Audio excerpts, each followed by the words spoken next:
আসসালামু আলাইকুম। আজ মাননীয় প্রধানমন্ত্রী ও স্বরাষ্ট্রমন্ত্রী রামিসার বাসায় গিয়েছিলেন।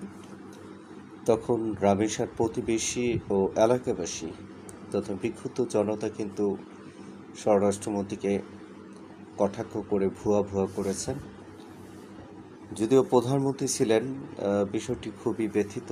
আমার কাছে খারাপ লাগছে। আসলে মাননীয় প্রধানমন্ত্রী এরকম পরিস্থিতির সম্মুখীন হোক, সেটা মনে প্রাণে, ইচ্ছায় অনিচ্ছায় কোনোটাই আমরা চাই না, দেখতে চাই না। এখন আসুন মূল বিষয়, কেন জনগণ এত বিক্ষুব্ধ, কেন এলাকাবাসী এই বিষয়ে ক্ষোভ প্রকাশ করছেন। পুরো বাংলাদেশ, পুরো পৃথিবী বলা যায় রামিসার হত্যাকাণ্ড নিয়ে সোচ্চার। এই বিচার কি হবে?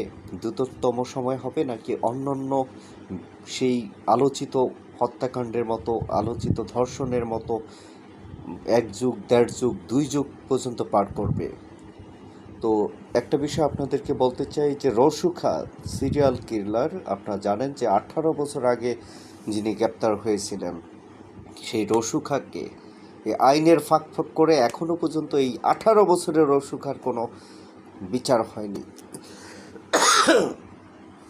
তো এরকম আমরা অসংখ্য যুগের পর যুগ সময় চলে যাচ্ছে, বিচার হচ্ছে না, নিষ্পত্তি হচ্ছে না। সুতরাং আমি বলতে চাই, মাননীয় প্রধানমন্ত্রী, স্বরাষ্ট্রমন্ত্রী এবং আইনশৃঙ্খলা বাহিনী ব্রিটিশ আমলের যে আইন, যে ফাঁকফোকর আছে, এইগুলোকে বাদ দিয়ে বর্তমান সময়ের সাথে যুগোপযোগী আইন অবশ্যই গ্রহণ করুন এবং অনতিবিলম্বে, আমি চাইব 1 মাসের মধ্যে রামিসার হত্যাকারী ধর্ষণকারীকে ঝুলিয়ে দিতে হবে।